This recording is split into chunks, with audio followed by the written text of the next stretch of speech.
Hello and welcome to episode 3 of Health and Wealth. We're your hosts, Tyler and Kelly, and we're excited that you're joining us for tonight's episode. Our first guest is TJ Long, a health coach and personal trainer with Whole Connection, talking about the connection between physical, mental, spiritual, and dietary health. Our second guest is Abby Lundquist, here tonight to talk to us about the entrepreneurial side of renting and property investment. So first off, we have TJ. He's the owner of Whole Connection. He's a personal trainer and a health coach. What do you have to talk to us about today, TJ? Yeah, so I want to start off with a question. Okay. And I want to ask you and the viewers out there, do you want to find natural and effective ways to take your health into your own hands? Me personally, I would love that. Yeah. Right, and I ask myself the same question every day, and the answer is always yes. I always answer that question yes every day. So within Whole Connection, I have a couple health foundations that I go off of, and most of them are free, and they are things that we already know, and they're things that we've heard since we were a kid. So to start off, the first 4 out of 8 are pretty basic: fresh air, clean water and hydration, adequate sunshine exposure, and a diet consisting of primarily raw, ripe, fresh fruits and vegetables. As we go a little bit further, we get into rest and sleep, movement and exercise, emotional, behavioral poise, and also the last one, which I'm going to dive a little bit further into here, is connecting very deeply to self, nature, and others. So those are my 8 foundations. And today I just want to dive a little bit into how we can healthfully connect to ourselves. Because that is one of the most important parts of these foundations here, is really going inwards and finding where we're going to have the strongest connection to our optimal health. So one thing that I really promote is maintaining a positive mental attitude. And when you maintain a positive mental attitude, that doesn't mean ignoring the negatives in our lives. That also means that we can explore the negatives and acknowledge them in hopes of being able to, nurture them in hopes of being able to release them from our lives and move forward in a positive direction. So this can be easier said than done, in the sense that it takes a lot of inner exploration, and it takes a lot of basically analyzing ourselves and our flaws and the different traits that make us who we are, and that lets us know what we need to work on. An exercise that I do every day to help with these, and also basically set some affirmations so we're not just dwelling in the negatives, or we're not just focusing on positives. This exercise I call an AIG exercise, and every single night I will write down in my notebook the date with an A, an I, and a G. And the A is for an affirmation, the I is for an intention, and the G is for gratitude. So an example of an affirmation would be I can, or I'm able to. So I am strong. An intention would be looking into the future. I will. So I will do my best tomorrow. And gratitude is I'm thankful for. So I'm thankful to be here with you right now. And then at the end of that, I will write a little to-do list for the next day, and just kind of make sure that I go to bed with those affirmations set in mind, and those goals, things of that nature. And so when I wake up the next day, it's kind of already set into place, and I know that they're there, and I know exactly what I need to do to carry on with myself. Mm-hmm. So this exercise is a part of your routine. It's a holistic approach towards health that includes your mental and spiritual well-being, it sounds like. Absolutely. And when I say connecting to self, that actually means, exactly as you said, connecting to your spiritual self, your emotional self, and your physical self. And really aligning all of that up to make yourself a whole, complete person. Mm-hmm. So it is an exercise that I do every single night for myself, and it works very well. So that's why I promote it for other people to be able to try as well. Yeah, so you've got this focus on the positive mental attitude. What do you do with the negative aspects? Yeah, so with the negatives, like I said, the nurturing phase within taking the negative, that's kind of the most difficult phase. So it can be hard to acknowledge the negative sometimes, but it's even harder to take it into that nurturing stage, because then we have to do things like not search for something to comfort us. Like, say, in my past, for example, I used to reach for alcohol and cigarettes and unhealthy foods and even promiscuous sex, things of that nature. But now I've learned that instead of reaching for those things, I'm actually learning to just take it and nurture it instead of trying to shove it away. So that nurturing phase is quite difficult, and it can take a long time, depending on the circumstances and the person. I mean, I've worked with some clients that have taken over a decade in some cases to be able to release certain things. So yeah, it's not always just a flick of a switch on that one. Right. Yeah. How does that impact physical health, do you think? With physical health, I mean, think even something along the lines of stress can create acidosis in our body, and even on a physical level, that can create disease. So if you're carrying around that negativity and you're suppressing and you're holding it in and you're not allowing yourself to nurture it in hopes of releasing it, then it's just going to sit and kind of linger and rot away, and that's not a good thing in the end. Right. Yeah. So you mentioned some of those key ingredients towards health. Why do you think our society has such a hard time getting those principles that we've learned since we were kids? Yeah, I would say that is stemming from a big disconnection from nature that we have nowadays. Like, think we wear shoes, Right. and we don't Guilty. well, and say in the city, you have to. Like, we kind of have to wear shoes now. But that's just one example that our feet aren't even making direct contact to the ground anymore. People are scared of the sun and putting sunscreens on instead of just staying out of the sun in the times that it's maybe too high in the sky. And, it's not safe, and you might want to stay in the shade. We're addicted to our phones and technology and things of that nature. We don't spend as much time connecting to nature on that deep level anymore. And I think that creates a disconnection from even just those basic foundations of health, like breathing clean air and drinking clean water and eating a really healthy plant-based diet, things of that nature. So Right. Basically it's just stemming from a societal disconnection from nature. And you take these principles and you apply them in your professional practice, right? You do your Fruit Luck, you do exercise at Lake Calhoun, right? Can you talk a little bit about that? Yeah, so with the exercise that I do and the personal training, the classes, it's all mindful movement. So it's all corrective type postures and yoga, functional fitness and calisthenics. So I actually don't really even use a lot of equipment.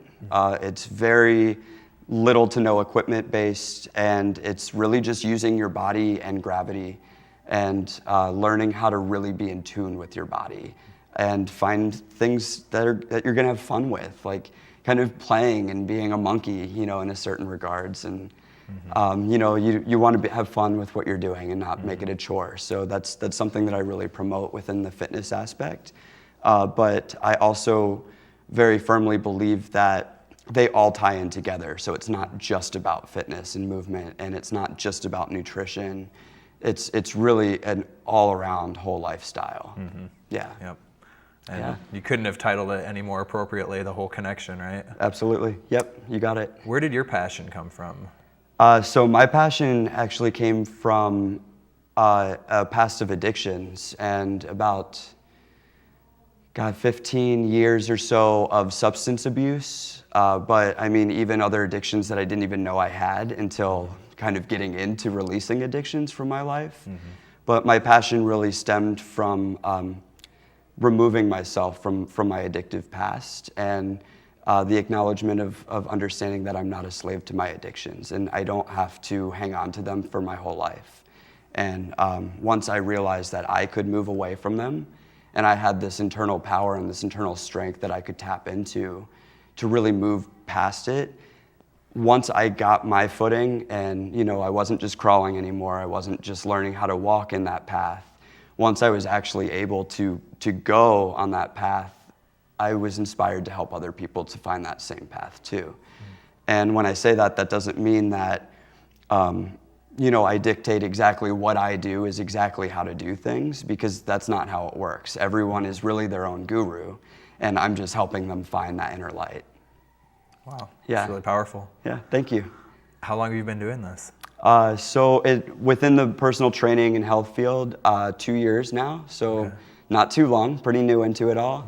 But I've been on my personal recovery path for just over 4 years. Okay. Yeah, and it's been awesome, quite a journey. I've been able to move completely past like alcohol addictions, cigarettes, drugs, promiscuous sex, food addictions, which I didn't even know I had, but there were food addictions in there, and a couple other little things like some things that are even on the mental side, like spiraling into negative thoughts and just being cynical all the time, and now kind of auto-suggesting the complete opposite, like reconditioning myself to auto-suggest the positive. Okay. Yeah. It's a nice way of framing it. Yeah.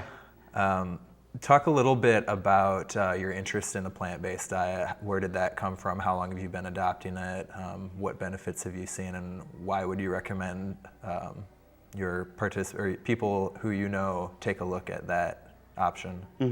Yeah, that's a great question. So I actually got into vegetarian and veganism before I got into, giving up the alcohol and cigarettes and all of that. And I got into it purely for ethical reasons. I did not agree with how animals are treated in that system, and I did not want to partake in that anymore. So I decided to go vegetarian first, and then later took my steps into veganism while I was an alcoholic.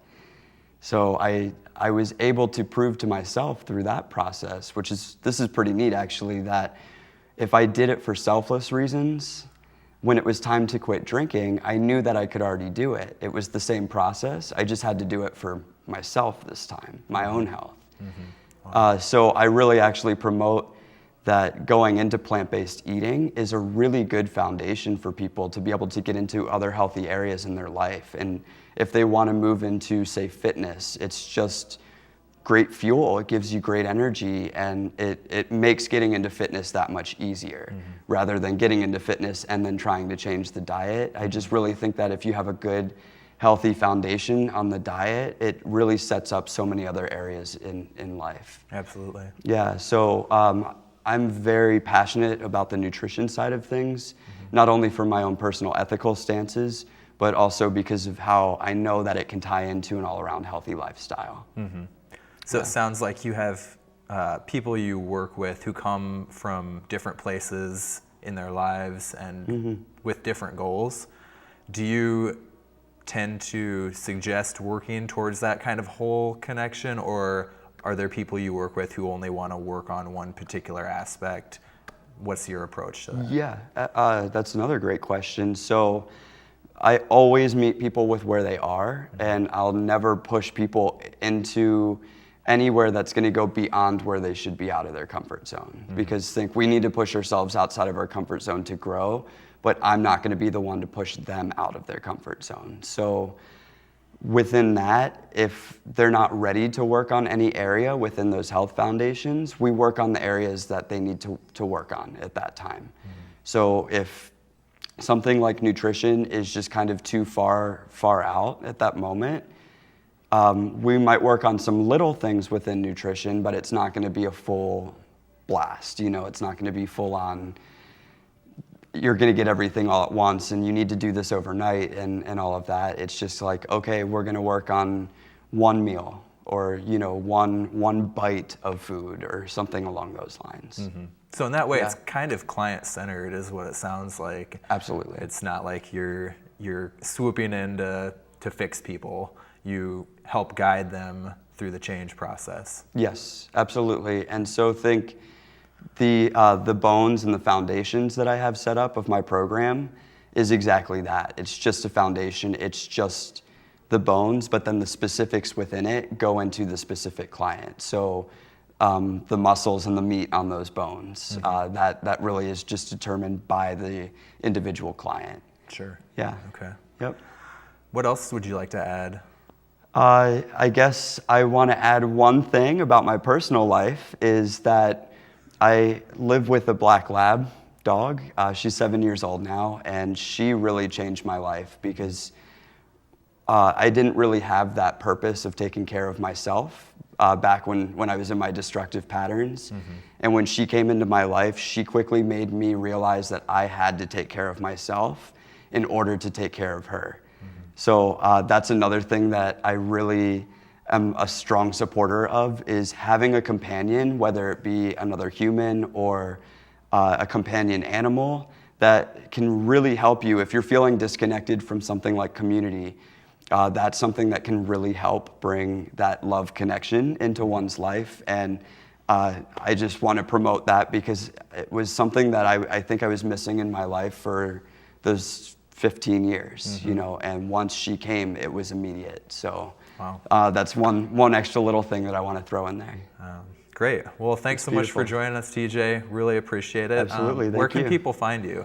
Yeah, so on the internet, I have a Facebook page, facebook.com/Whole Connection. Same for Instagram, instagram.com/Whole Connection or at Whole Connection. And YouTube, also Whole Connection. All right, perfect. Thanks again, TJ. Thank you. Hi, Abby. Thank Hi, you so much Abby. for joining us. One of the main reasons I chose to have Abby here on our show today is because I think a lot of people at our age, in our 20s, are really looking to buy a property or have already bought a property. Abby is one of those individuals. So, Abby, first question that I have for you today, can you speak on what first got you interested in investing and buying a property? Originally, like anyone who's tired of renting and you are lucky enough to save up enough money, we were looking at just buying our first home. And then the idea came to me from a coworker who had bought a single family home in the suburbs, and then they decided they wanted to move back to the city and buy a multifamily home and live in one of the units and rent out the other. She had a really good sales pitch. She wasn't trying to get me to do it whatsoever, but it just sounded like a good idea. So I'm in my late 20s. I have a serious boyfriend. We know we're going to get married eventually. Yeah. And no kids and just a couple of fur babies. And we are at the point of our lives where we can still share a home with somebody else. So, and then rent out one of the other units to help pay for the mortgage. And so to have that one unit that we rent out and then we only pay part of our mortgage, it really helps a lot with the finances. Totally. And then we know eventually that we'll probably buy another one. Okay. And then this first one we view as kind of like our retirement plan almost. So we'll either at the end of the 30 years when it's paid off, we'll either keep it and keep renting it out and keep accumulating that cash flow, or we'll sell it for a chunk and that will help fund our non-working lives in the future. So. Very interesting, very interesting. So Abby is unique. She bought a property and then she and her boyfriend are renting it out to renters. So talk a little bit about that and the renting experience, the pros, the cons. Sure. You talked a little bit about what got you into it, but can you elaborate? Yeah, absolutely. So the pros are obviously the money part. Is the numbers make so much sense to buy a multifamily in the city, and Minneapolis is a very rentable area right now. It has been for a while, and I think it will be in the future. So rather than, we have our home and we pay all of the mortgage, we have somebody helping us pay the mortgage. Right. Cons would be it is extra work. There are hoops that you have to jump through for the city. If you are a landlord and renting out a property, there's inspections, there's extra work that needs to be done, there's extra fees that needs to be paid. Right. But in the end, I'd say I spend maybe about 5% of my free time working on that. Okay. And 5% of my free time to pay more than half of my mortgage is Right. absolutely worth it. Which is so worth it. Yeah. Definitely. Other cons would be that you can't trust everyone. Not everyone is like us. We know that we were good renters. Right. You know, we didn't destroy anywhere that we lived, but that's always something that you have to watch out for. But there's things in place where you can screen applicants and check credit history, et cetera. So do you have a rental process in place for your renters, or you make them go through a formal background check? Right, yep. Okay. And there's lots of services online that help with that. We used a website that we sent a link directly to our applicants. They filled it out and they paid the fee and it was all done. And so it was super easy, very smooth. We were lucky enough to have realtors that also owned investment properties, and they were extremely helpful with whatever questions that we had, and we had a million questions. Yeah. They also helped us write up the lease agreement and make sure that it was legally sound, and just gave us really good advice to find high quality tenants. Great, that's awesome. Yeah. So the process is pretty much finding the renters, screening them in a background check, preparing a lease. What other components do you have to take into consideration when you want to rent out a property that you've invested in? Some other things are you want to pay attention to the quality of the place, obviously. We looked at many multifamily homes before we found the one that we bought, and there are not a lot of great places that were in our price range. Sure. Because if it's a rental property, I don't know if you were student living, ever lived in a house, if they're getting money, if landlords are getting money, they might not necessarily care about the quality. And so that's what we ran through a lot with maybe the first 15 places that we looked at, is just, we were like, well, I can't see us living here, so we're not going to buy it. And that was specific for our first one that we bought, is that we knew we would have to live there, so we wanted it to be up to our standards as well. In the future, we might make a little more compromises and buy something that's a little lower quality, but and it's still in an extremely rentable area, but then the risk is that you have riskier tenants. So the quality of the finishes and appliances, you have to kind of do the math in your head. Is it worth it to pay a higher price and have higher quality and get higher quality tenants? Or is it okay that it's a little lower quality and you pay less and then you get a little lower quality tenants? So it's the balance between the initial buy-in and then maybe maintenance that you have to do later, but then also just it's your own personal preference of how nice the place is. So if it's not somewhere that you're going to live, you have to think about, what you think that future of that property is going to be. Definitely, very smart. So you bought your property with your boyfriend. You're renting out part of it. This is the only property that you have purchased at this point? Correct. So we closed in May, so it's only been a few months. And what is the future plan for how many properties you want to buy? How many do you want to invest in, and how many do you want to rent out? Right. So, and that's kind of, it's up in the air right now. We know that we'll have at least 2, so minimum 2. We are probably going to start searching for the second home, ideally February or March timeframe of next year. So we hope to buy the 2 properties within 2 years. And we are utilizing first-time homebuyers loan, an FHA, which allows you to put only 3.5% down rather than 20% with a conventional loan. So there are ways to pay less upfront, which the disadvantage of that is that you have to pay mortgage insurance, which a lot of people like to avoid, but we view it as our renters are covering that. Sure. Yeah. Price of the mortgage or insurance. So, and what we did is we bought the first property under my boyfriend's name, and the second one will be under my name, because you're only allowed to use that loan once. Makes sense. Right. Very smart. Very smart. So aside from that, do you have any other tips and tricks for loans? Because I'm sure no one is going to go out and pay up front in cash for a house at this point in our lives. Right. So how do you decide on a loan? How do you know which one's the best one or the right one for you, I should say? Any guidance? I'm sure it's all specific. Right. Well, and it all depends on where you're looking, because more areas or certain areas are more expensive than others. So if you're looking at a higher priced home like we were, the FHA was kind of, we knew we had to do that because we were looking at a certain price of home that we were not going to have 20% Right. to pay down right away. Right.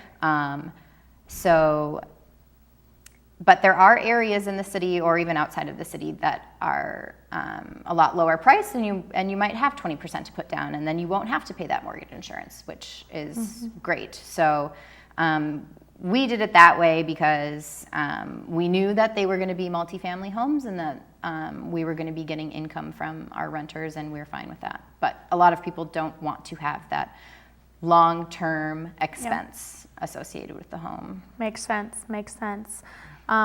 What would you say then would be the first step for someone if they wanted to buy a property, and not necessarily rent it out, but just first steps for buying? I mean, the internet is a wonderful thing. I don't know what people did before. Go on the websites, go on Zillow, go on Realtor.com. Just start poking around.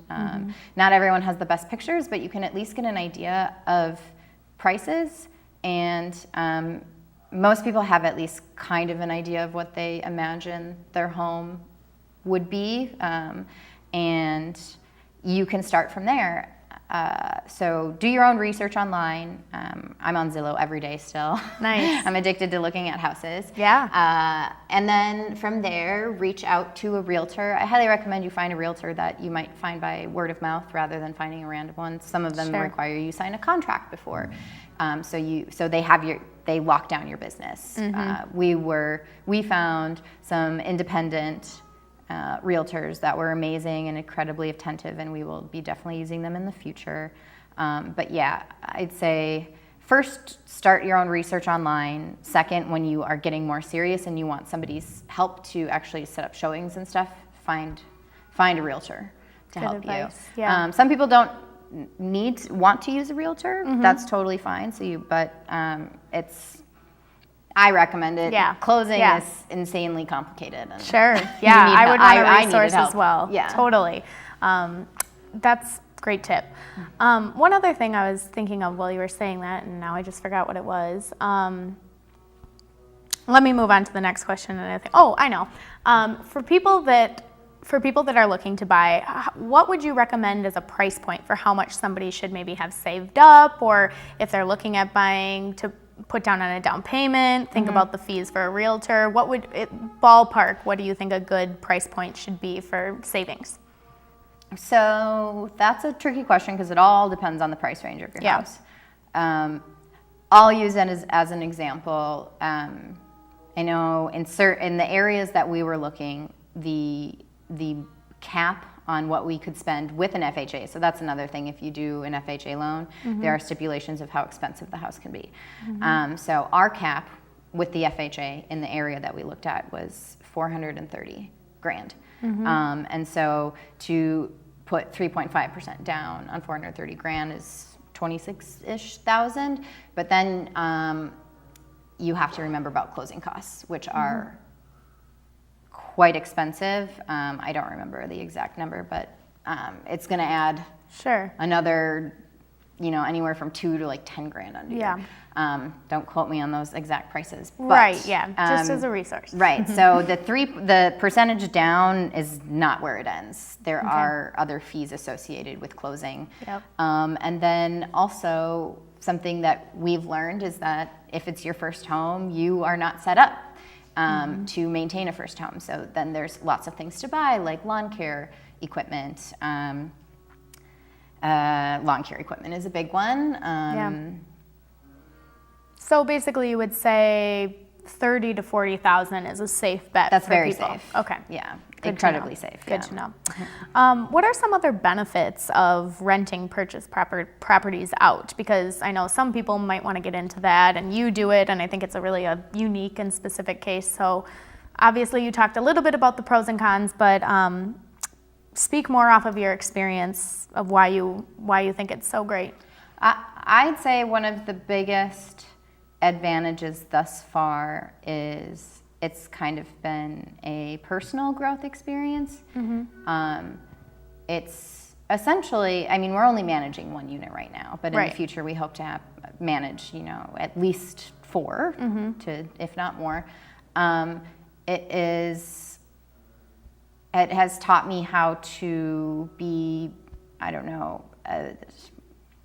more business professional. Yeah, business savvy. Right. So, and also just how to protect ourselves. Yeah. I think we weren't necessarily naive, but there are a lot of things to learn when you're doing business with other individuals, I guess. Definitely. Is kind of a, I don't know, roundabout way to say that not everybody can be trusted. Right. So I've learned to, I guess, stick up for ourselves a little bit more when people are trying to take advantage of us, because that happens. So to hold your ground and know that, I guess a specific example would be, say you have demanding tenants and they want everything fixed ASAP, or they have complaints about certain things in the house and they have expectations. And something that I had to learn very quickly was that you need to make expectations very clear from the get-go. So we maybe should have held ourselves a little more at arm's length. And I guess the biggest thing is I don't have to be friends with everybody. Yeah, really great advice. So, and kind of stuff you have to learn along the way. Right. So. In the beginning, we thought we're gonna be cool landlords. Yep. We'll we'll be friends with them, and that just it's not realistic. Right. Well, great tips, especially for those of us who want to make a little extra money when you're investing in a property. Something else that's really hot right now is DIY renovation and flipping houses and doing all that sorts of things. Do you see yourselves doing that, or could you see doing that with the properties that you plan to buy in the future? I've definitely thought about it.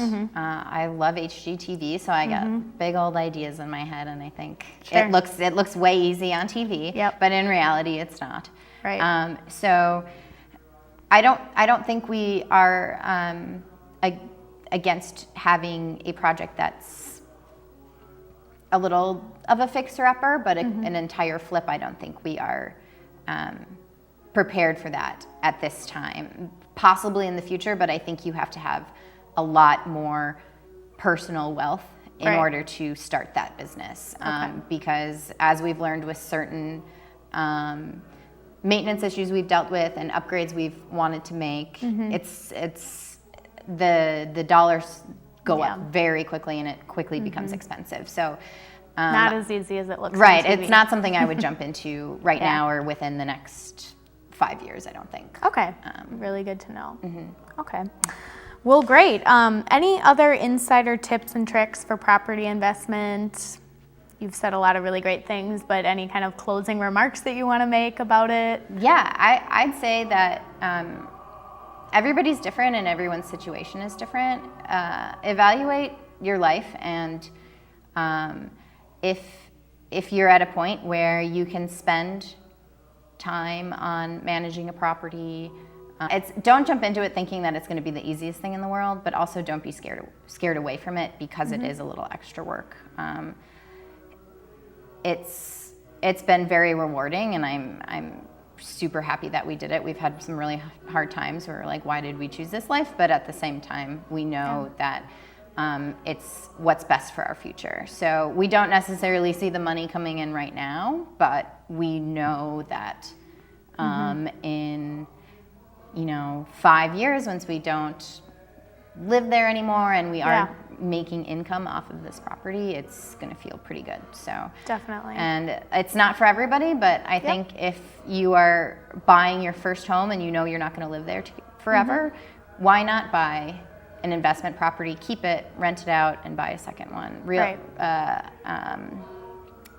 It's makes sense on a lot of economical levels. And our realtors told us, and obviously they're trying to get us to buy houses, but real estate is one of the most solid investments that there is out there, and it's extremely low risk. Definitely. If you do your research and are invested in it. And I tell everybody about this, and I think it's a wonderful idea.